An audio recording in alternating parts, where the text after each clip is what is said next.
A lion cub challenged a tortoise to a race. He was a few weeks old. She was more than 100 years. The little lion did not know that this race would have no finish line, and that it would take his entire life to find out who, in the end, had won. The tortoise had no name that anyone remembered, because there was no one left alive who had been alive when she was young. She was older than the oldest tree on the plain. She'd been crossing the same stretch of savanna, slowly, for longer than any other creature there had been breathing. The herds that thundered past her had been born and had died and had been replaced by their children's children, and still she came on, one deliberate step after another, in no hurry at all. To everything else on the plain, the tortoise was almost not an animal. She was more like a piece of the land that happened to move. Fast things flickered around her and were gone. She remained.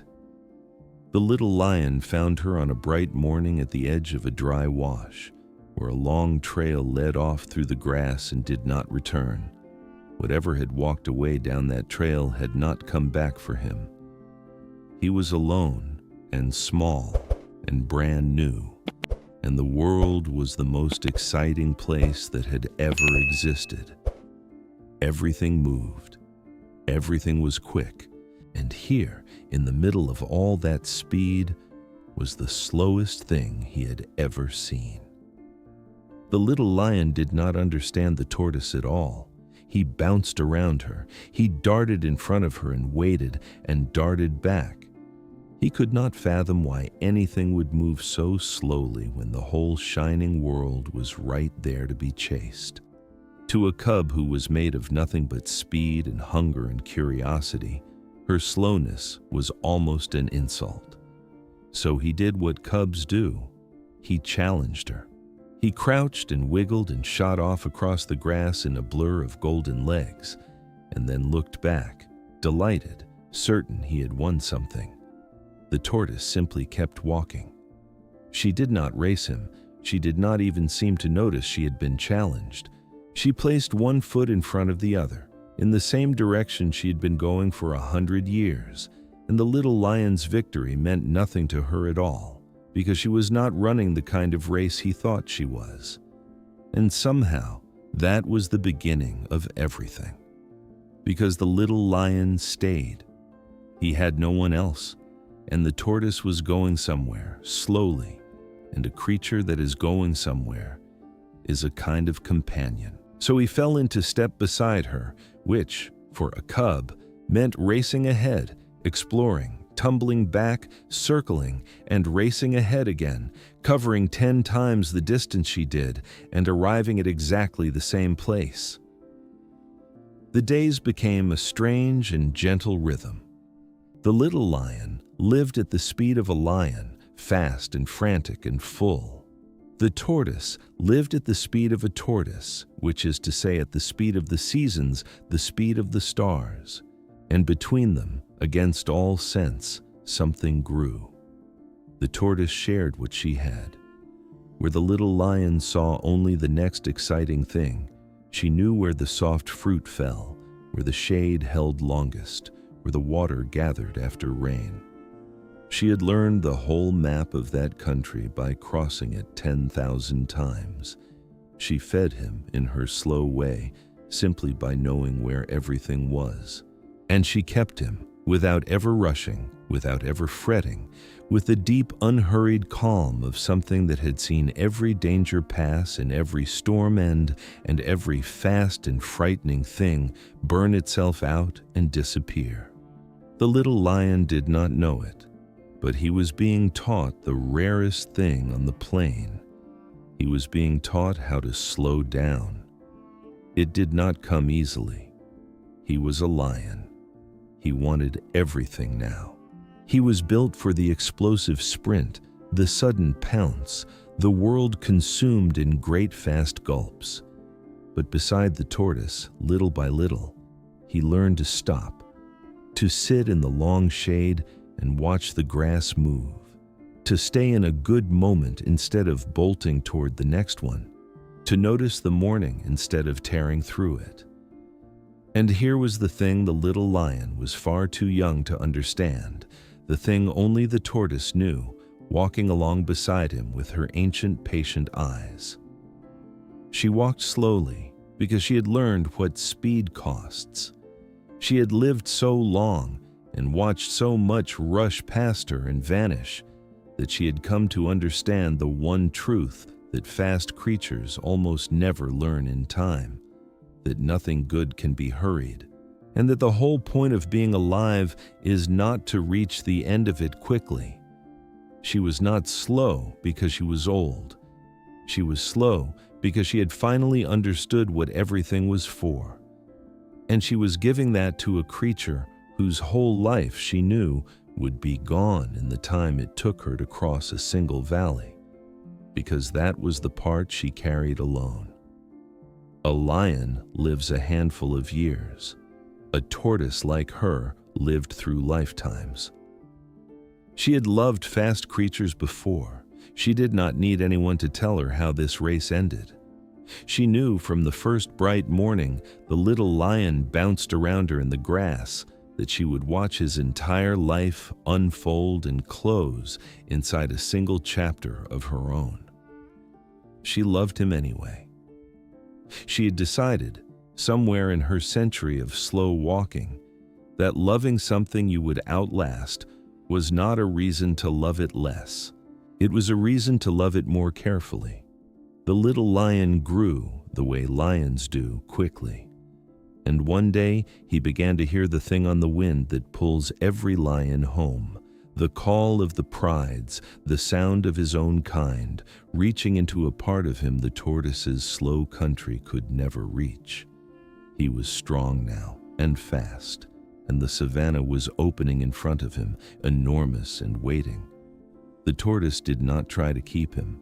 She of all creatures understood that you cannot hold a fast thing still. You can only walk beside it for the little while it lets you. So on the morning the young lion stood at the edge of the wash and looked out toward a distant pride, she simply kept walking in the same direction she always had and let him run. He ran.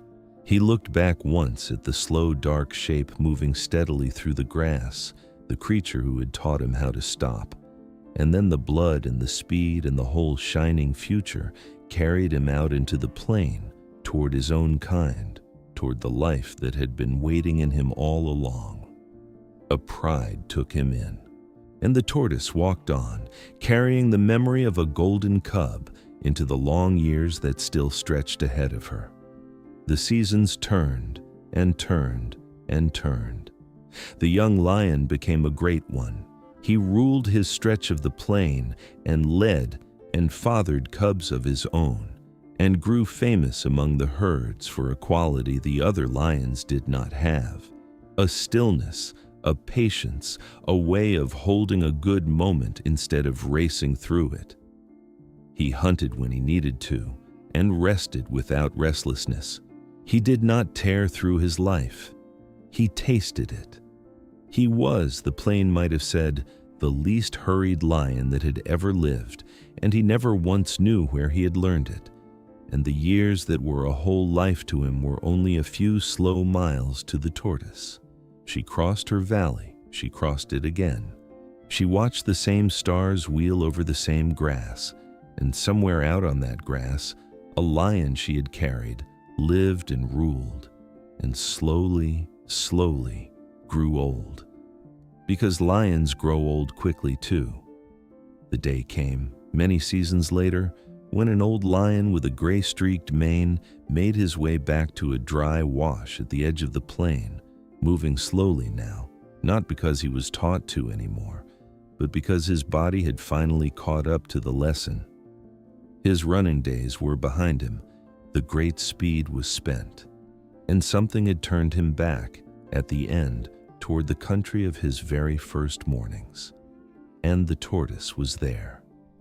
She was exactly where she had always been, doing exactly what she had always done, walking her slow, eternal line through the grass, barely changed, barely older the same ancient patient creature who had once let a brand new cub challenge her to a race.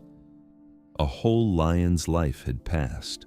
The little lion who bounced around her in the sun had become a great lion and then an old one, and she had crossed in all that time a few more miles of the same valley. The old lion came to her slowly and lay down beside her in the grass, the way he had as a cub when he was small enough to shelter in her shadow. He did not race ahead this time. He did not circle or dart or tumble. He simply lay down beside the slowest creature on the plain and was still and stayed. And there, at last, the race that had no finish line came quietly to its end. He understood it then, in the way the old understand things. He had spent his life running. He had been fast and strong, and he had won every race a lion can win. And the slow old creature beside him had never hurried once, and she was still here. She had outlasted all his speed, not by being quick, by staying, by loving each thing slowly enough to keep it. That was who had won the race, not the fast one. The one who was still there at the end of it. The old lion rested in the grass beside the tortoise in the country of his first morning and felt no hurry at all. And that, the tortoise knew, was the whole of what she had ever had to give him. The seasons turned again. The old lion's life closed, the way a lion's life does, gently and in its time. And the tortoise walked on. She carried him with her, the golden cub, the great lion, the old one who came home to lie in the grass at the end. She carried him the way she carried all of them, the fast, bright loves of her long, slow life, into the years and the valleys that still stretched ahead. Because that was the gift and the weight of living as long as she lived.